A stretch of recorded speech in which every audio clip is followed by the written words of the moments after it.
Shalom, selamat siang. Wow, senang ya bisa ketemu lagi. Sepanjang beberapa minggu ke depan, minggu kemarin juga ada, kalau saudara hadir di sini, JIW, Joshua Iwan Wahyudi, membahas tentang keluarga juga. Hari ini saya juga akan masih dalam tema keluarga.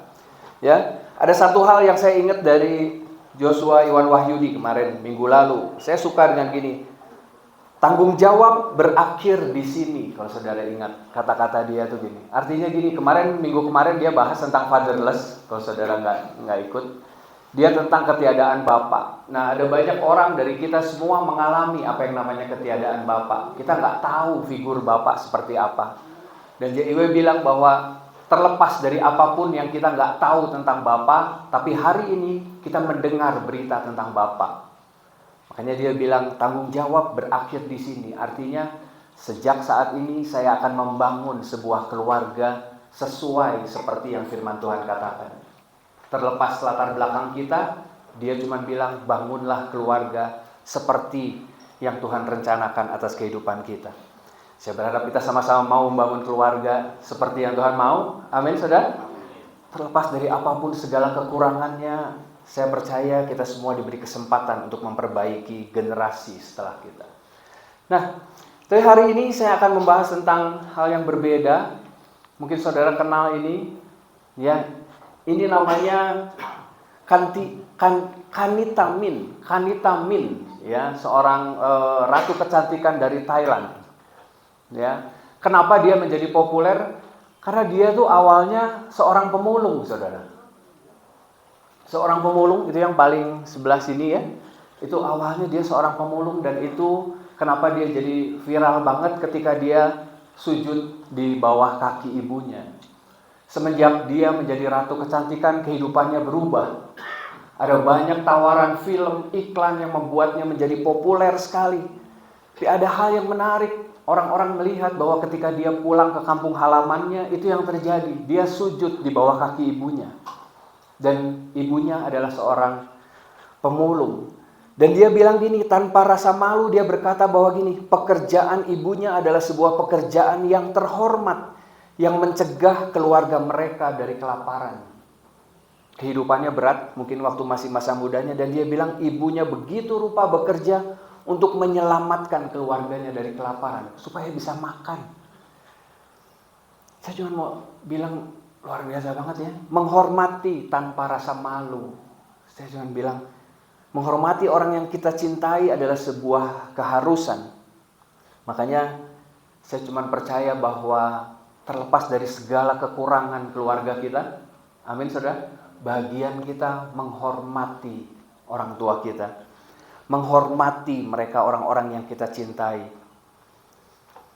Kita nggak bisa memilih keluarga, kemarin juga ada diingatkan, kita nggak bisa memilih untuk dilahirkan di keluarga yang mana, yang macam seperti apa. Tapi percayalah bahwa keluarga kita itu adalah hadiah dari Tuhan. Setuju saudara? Dengan segala kekurangan, dengan segala kelebihannya, saya percaya gini, itu adalah hadiah yang Tuhan beri buat kehidupan kita. Makanya rasa hormat dan sikap menghargai menjadi sesuatu hal yang harus ada dalam kehidupan kita. Bukan terhadap orang tua saja, tapi juga kepada pasangan. Kalau hari ini kita bicara tentang marriage, tentang pernikahan, saya berharap rasa hormat ini juga selalu ada dalam diri kita dan diri pasangan.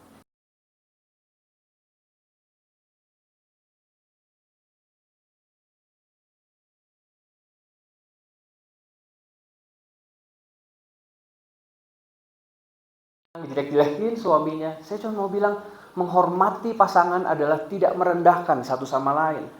Karena itu sedang menunjukkan ini, cara kita memperlakukan sesuatu sedang menunjukkan apakah sesuatu itu berharga buat kita atau tidak. Pertanyaannya gini, apakah istri kita berharga nggak buat kita? Apakah suami kita itu adalah pribadi yang berharga nggak buat kita? Karena cara kita memperlakukan sesuatu yang berharga pasti berbeda. Setuju nggak saudara? Kita sering dengar kesaksian tas mahal dengan tas yang murah, tas yang KW dengan tas yang original, pasti kita akan berbeda memperlakukannya. Kita pasti akan berbeda memperlakukan waktu kita memandang bahwa pasangan kita adalah pribadi yang berharga, pribadi yang betul-betul, wow, ini dari Tuhan. Saya cuma berharap kita bisa terus menjaga rasa hormat buat pasangan kita. Karena kita seringkali mengabaikan itu. Semenjak saya pindah ke Trinity, saya jadi senang tanaman, saudara. Saya senang tanam-tanam gitu ya. Biasanya kalau saya nanam pohon, saya bersihin tanahnya gitu ya. Nanam sesuatu, wah dijaga, dirawat, disiram, dibersihkan. Nanti setelah pohonnya tumbuh, kita siram lagi, kita rawat lagi. Setelah lebih besar lagi tumbuh, biasanya saya udah nggak perhatikan lagi. Saya cuma bilang gini, pohon itu akan tumbuh dengan sendirinya. Setuju nggak saudara? Perjuangannya akan beda sekali. Kita akan bilang, ini mah ya udah tumbuh, udah aja. Kita nggak melakukan hal yang dulu pernah kita lakukan. Dan itu pun saya melihat itu yang terjadi dalam sebuah pernikahan. Kalau waktu pacaran, wah semuanya sangat menjanjikan.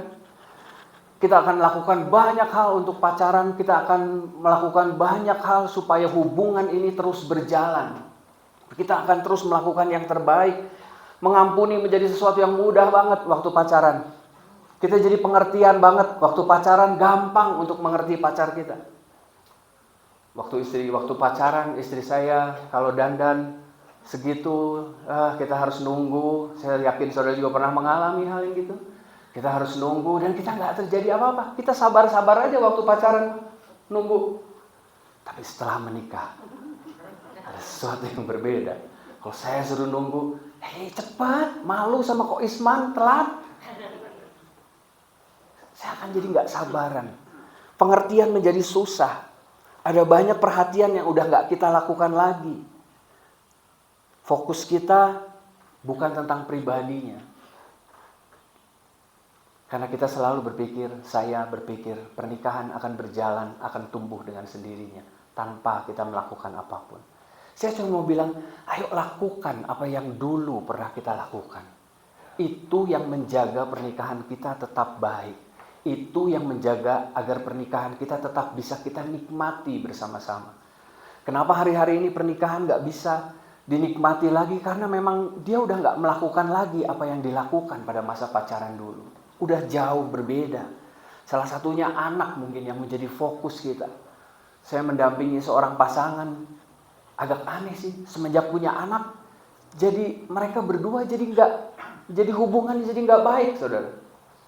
Istrinya terlalu sayang sama anak sehingga semua waktu, energi, kekuatan semuanya buat anak. Suaminya komplain sama saya, ini kok jadi aneh ya, pernikahan kok jadi aneh ya. Istri saya begitu saya pulang kerja udah capek tidur, besoknya dia kerja hampir nggak ketemu, saudara. Saya cuma mau bilang, kamu berjanji di hadapan Tuhan bukan dengan anak kamu loh.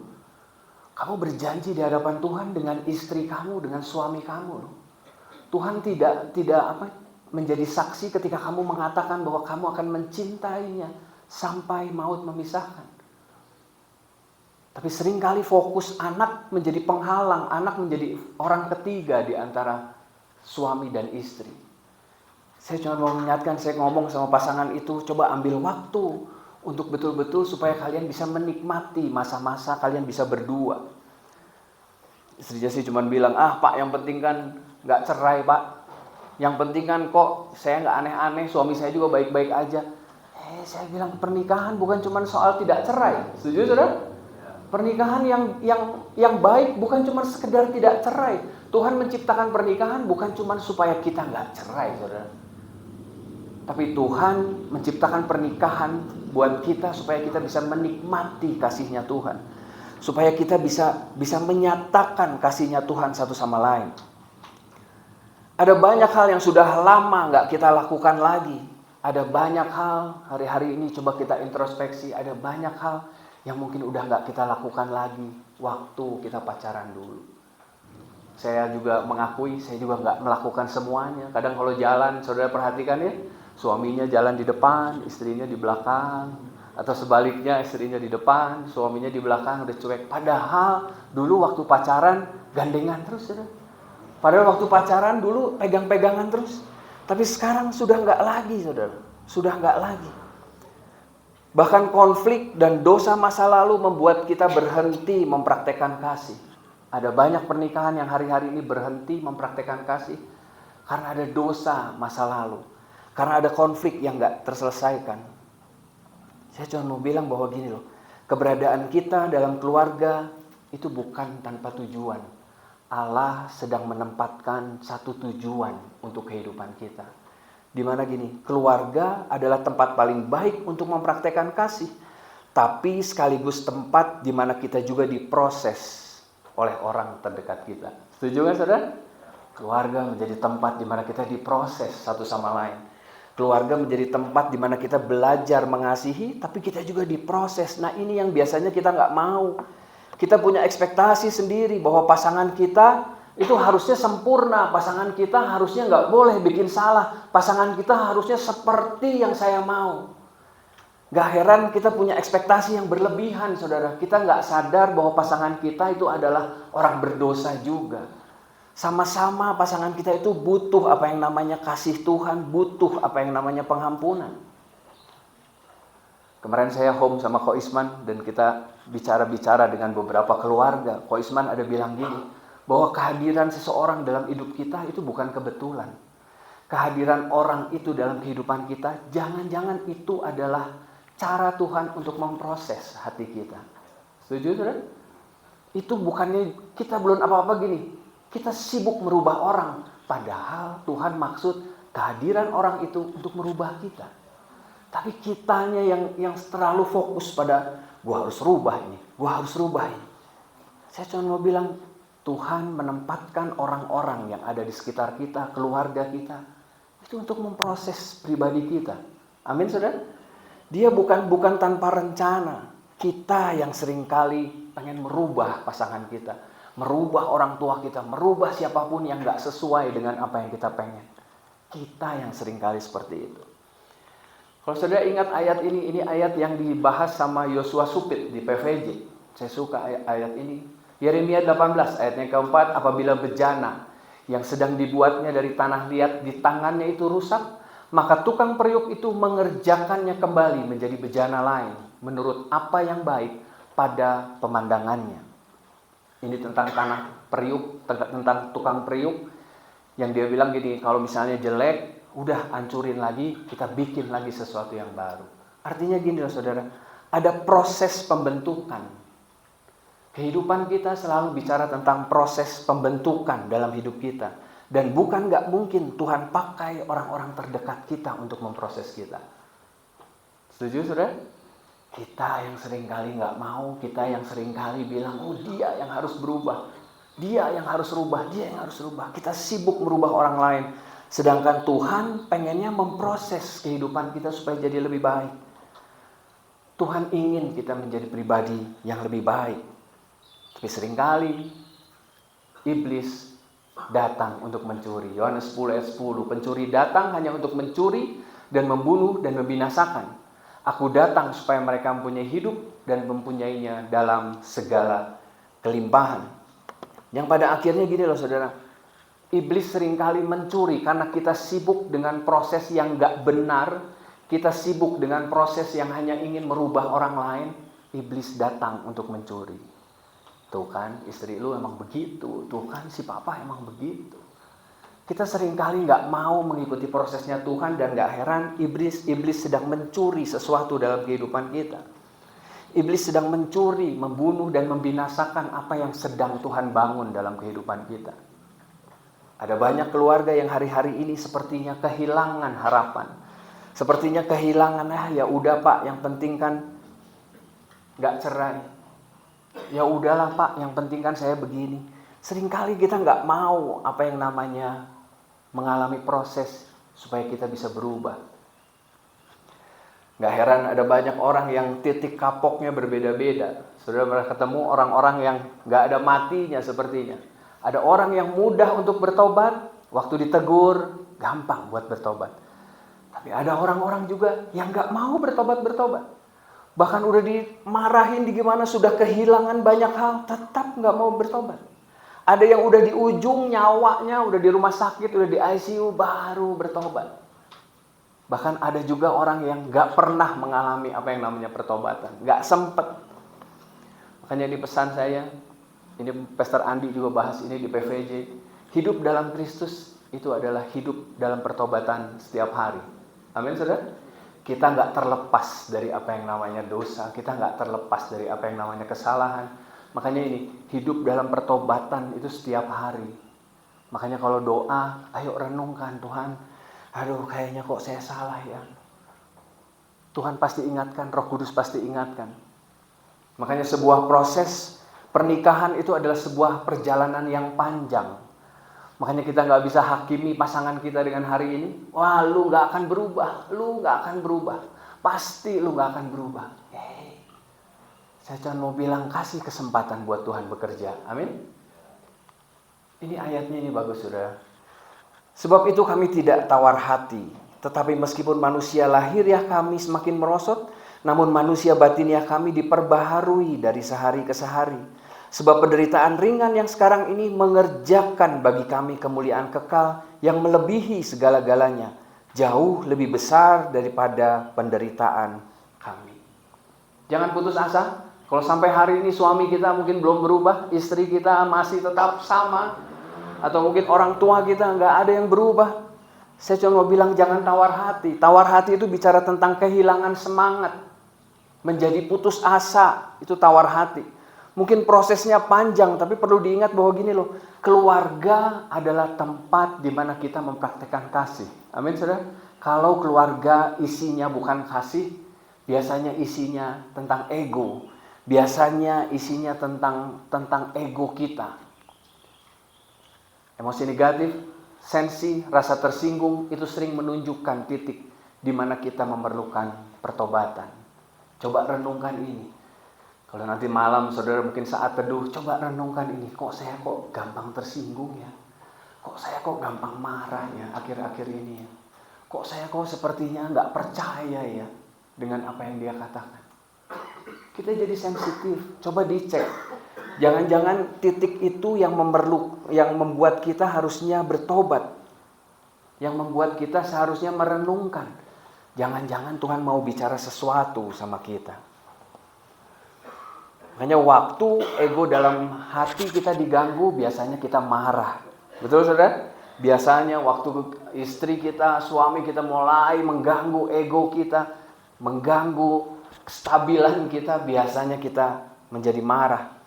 Nah, penting sekali untuk mendengar apa yang Tuhan mau dalam kehidupan kita. Penting sekali untuk mendengar apa yang Tuhan inginkan dalam kehidupan kita. Kalau saudara ikut kelas Deeper kemarin, Ibu Orna bicara tentang mendengar suara Tuhan. Bagus banget ya. Dan kita ada saat teduh juga tentang mendengar suara Tuhan. Makanya sebuah sikap yang mau rendah hati dan mendengar itu menjadi sesuatu yang penting untuk kita lakukan supaya kita bisa menjaga kestabilan emosi kita. Setuju, saudara? Karena ini adalah salah satu quote dari Gary Thomas. Dia bilang gini, pernikahan adalah sebuah panggilan untuk mendengarkan. Waktu kita berhenti mendengarkan, biasanya ada banyak konflik, saudara. Ya, pernikahan adalah sebuah panggilan untuk mendengarkan. Mendengarkan apa? Yang pertama, mendengarkan suara Tuhan, yaitu lewat firman. Apa yang Tuhan ingin saya pelajari lewat masalah ini? Apa yang Tuhan inginkan waktu istri kita rewel, suami kita rewel? Sebenarnya Tuhan mau ngomong apa sih? Sebenarnya Tuhan mau bicara apa sih sama kita? Jangan buru-buru nyalahin, jangan buru-buru berdoa, Tuhan ubahkan dia. Sebentar, sabar. Siapa tahu Tuhan pengen merubah kehidupan kita. Yang Tuhan pengen rubah itu hati kita. Jangan buru-buru pasangan kita. Makanya mendengar suara Tuhan lewat kebenaran firman menjadi hal yang harus ada dalam kehidupan kita. Dan yang kedua, mendengarkan apa sih? Mendengarkan pasangan kita. Setuju, saudara?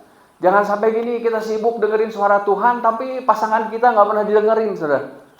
Wah, itu juga problem, saudara. Itu juga masalah. Ayo, bapak-bapak, kasih telinga sebentar buat istri-istrinya.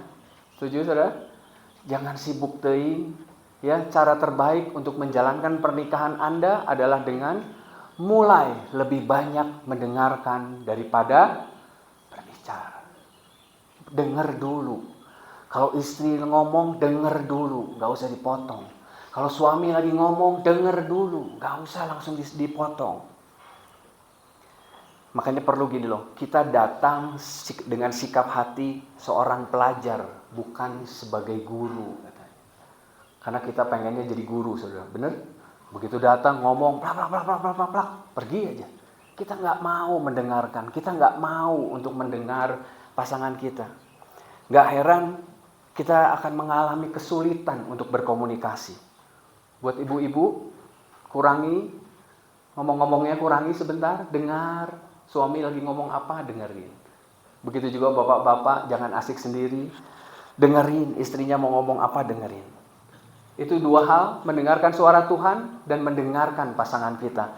Saya berharap dua poin ini bisa membuat kita menjadi orang yang stabil, yang lebih tenang menghadapi situasi-situasi yang gak enak. Tuhan dapat menggunakan situasi apapun untuk mengajar kita jika kita mau mendengarkan. Amin, saudara.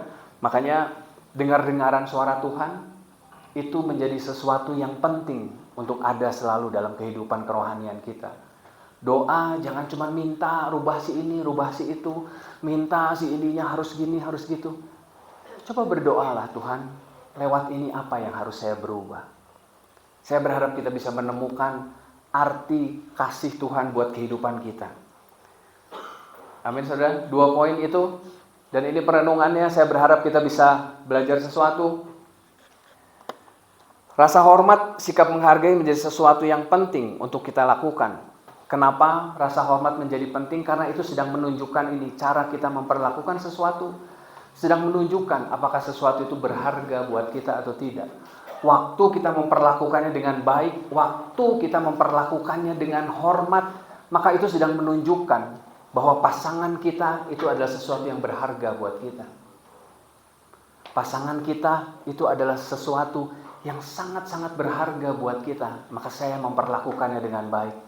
Ada banyak orang yang bilang bahwa saya mencintai pasangan saya mencintai istri saya. Tapi kata-katanya kasar, kata-katanya merendahkan, kata-katanya sangat menghina. Saya cuma bilang agak aneh, saudara. Gak mungkin kita memperlakukan sesuatu yang berharga, tapi dengan cara yang tidak baik. Kalau kita tahu bahwa pasangan kita adalah pribadi yang berharga, pasti akan beda cara kita memperlakukannya. Dan perenungan yang kedua, keluarga adalah tempat paling baik untuk mempraktekkan kasih. Tapi ingat itu, saudara, sekaligus adalah tempat di mana kita juga diproses oleh orang-orang terdekat kita. Makanya doanya jangan buru-buru untuk merubah pasangan, merubah orang-orang sekitar kita. Tapi Tuhan mau bilang apa ya sama kita? Tuhan mau apa ya dari saya yang harus berubah? Dan ini pernikahan adalah sebuah panggilan untuk mendengarkan. Amin, saudara. Mendengarkan apa? Mendengarkan suara Tuhan dan mendengarkan pasangan saudara. Saya berharap kita bisa melakukannya. Amin, saudara. Kita mau menjadi orang-orang yang gak cuma pintar mendengar, tapi kita juga mau melakukan apa yang kita dengar hari ini.